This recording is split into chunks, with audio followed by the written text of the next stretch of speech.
watu wote tunasikitika sana, tunalia sana mwanangu. Tunalia sana mwanangu, tunalia sana wanangu, tunalia sana kabisa. Ukoo wetu wote tunamulilia mtoto wetu jamani, wanangu, tunamulilia sana wanangu. Mnaona mimi natoka Singida kukaa kwenye gari, nimechoka, nimeanguka na gongo langu. Nasema ngoja nimuone mwanangu jamani, wanangu. Kwa ndani ya 20. Amini naambieni, ninyi mtalia na kuomboleza, bado ulimwengu utafurahi. Ninyi mtahuzunishwa, lakini huzuni yenu itageuka kuwa furaha. Mwanamke azaapo yu na huzuni kwa kuwa saa yake imefika, lakini akisha kuzaa haikumbuki tena ile dhiki kwa sababu ya furaha ya kuzaliwa mtu ulimwenguni. Basi ninyi hivi sasa mna huzuni, lakini mimi nitawaona tena, na mioyo yenu itafurahi, na furaha yenu hakuna atakayewaondolea.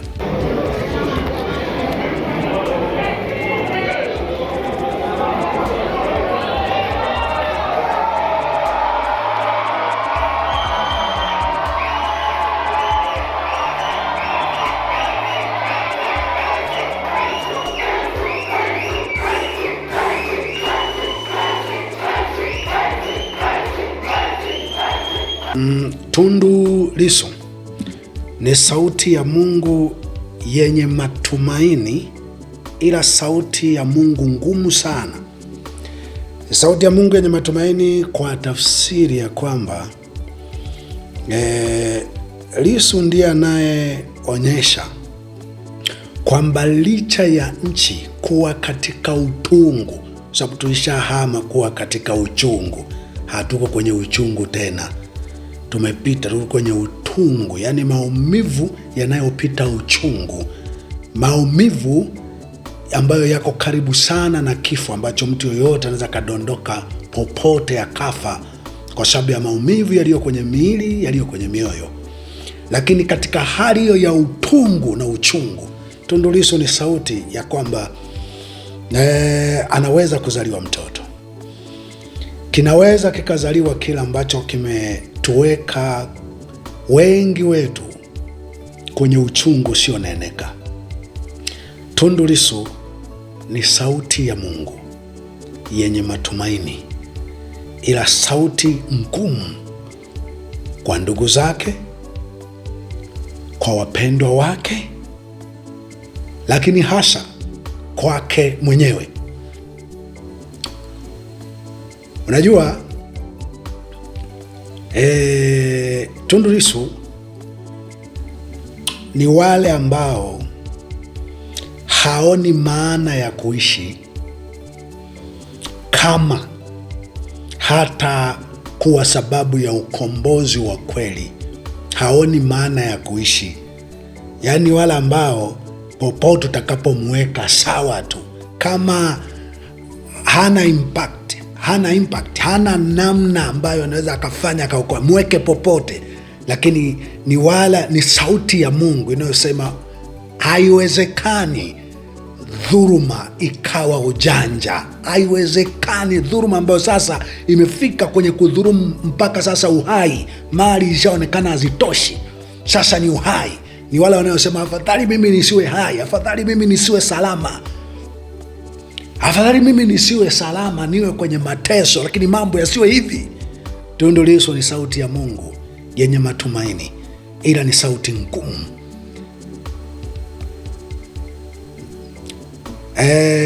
Nasema haya kwa sababu nime experience.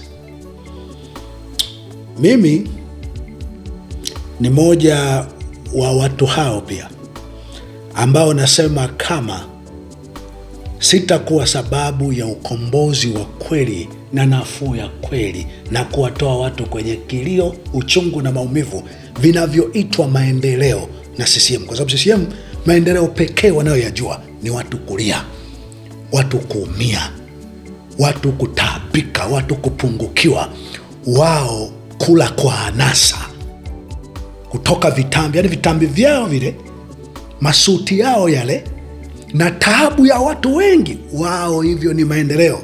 Na moja ya kitu ambacho ukitaka kuona mtu amegeuka shetani kabisa, shetani hulinganisha ubaya. Yaani kwa mfano CCM ni watu ambao wako huru, wanajua tu wako salama, kwa sababu kwanza wanalinganisha ubaya, nchi ambazo zinatendea watu wao vibaya. Kwa wao kwenye kaeneo fulani wakifanya vizuri kwenye hiyo nchi, wanasema ni maendeleo, lakini wasijue kwamba hizo nchi wanazojilinganisha nazo kwamba zinatendea watu wao vibaya, zina namna nyingi ya huruma kwa watu wao kuliko maeneo ya ukatili mkubwa ambao wanayafanya wao. CCM, nawahakikishia, CCM yoyote, nyie sio binadamu, ni furu mashetani. Kwa sababu ungekuwa na sehemu kidogo hata ya ubinadamu, walau moyo wako ungekwambia maendeleo sio hivi. Yaani maendeleo ni wewe kuwa sababu ya wengine moja kuendelea kuishi. Cha kwanza kabisa maendeleo kuwafanya watu waendelee kuishi, kupigana huku na kule kuhakikisha. Lakini sasa tukisema tuchambue ni kwa kiasi gani mumechangia watu kufa kwa vihoro, kwa maumivu mbalimbali, muda utoshi. Tukija kwenye hili sasa swala la watu kuuawa na risasi kwa kutekwa, muda utoshi. Tukija kwenye namna ambavyo mmeshindwa pengine kusimamia madawa, matibabu ili kukinga watu na kifo, muda utoshi.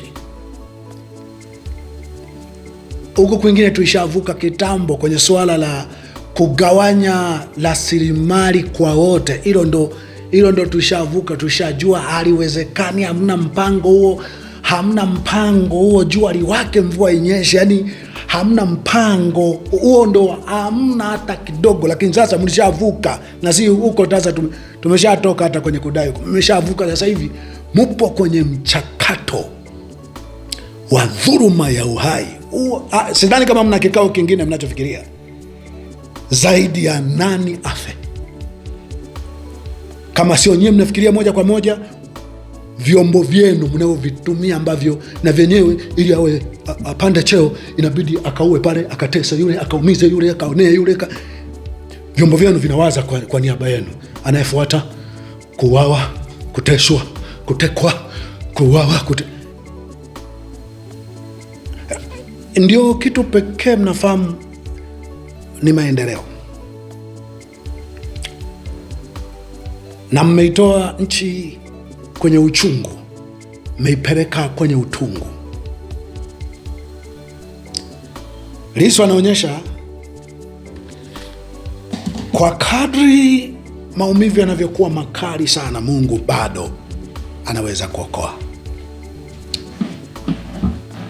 Maumivu aliyopitia,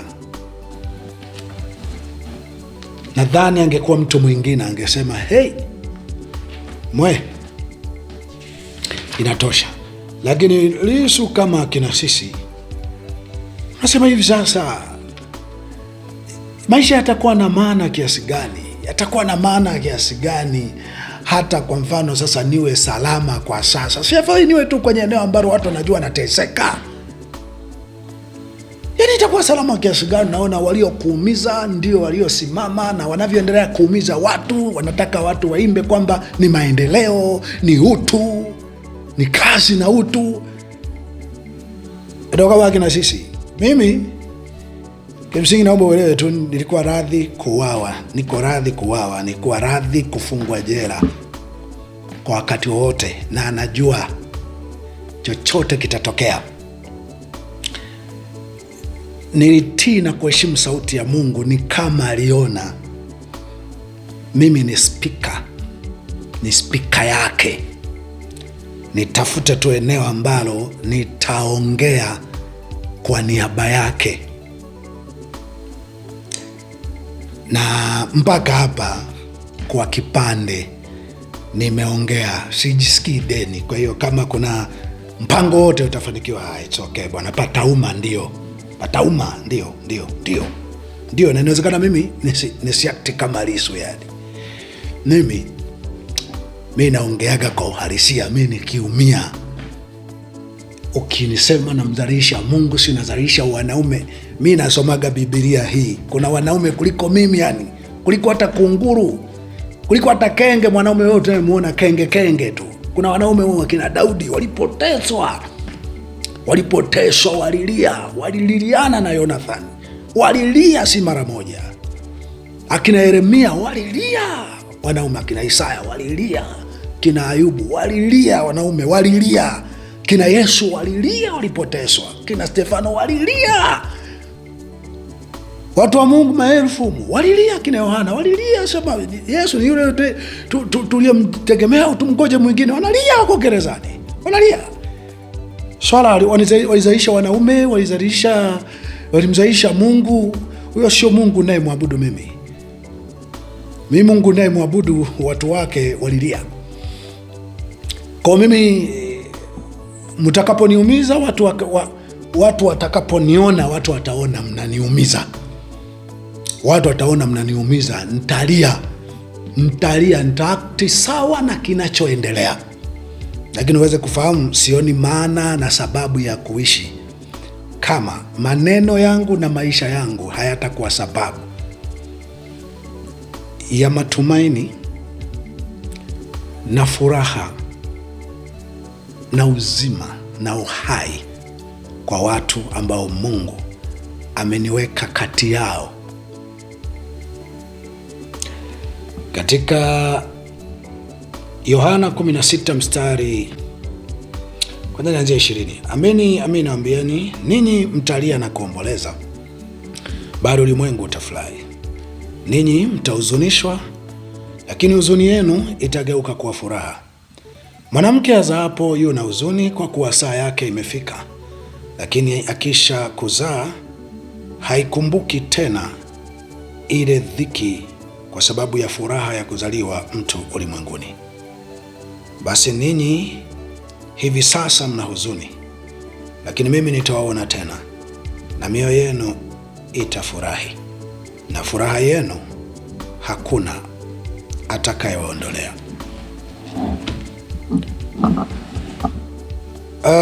Lissu ni sauti ya matumaini ambayo inaonyesha licha ya nchi yetu kuwa katika utungu, sio uchungu, utungu, lakini bado kuna sauti inajaribu kusema hata kwa wakati kama huu Mungu anaweza kuokoa. Asante kwa kunisikiliza. Amen.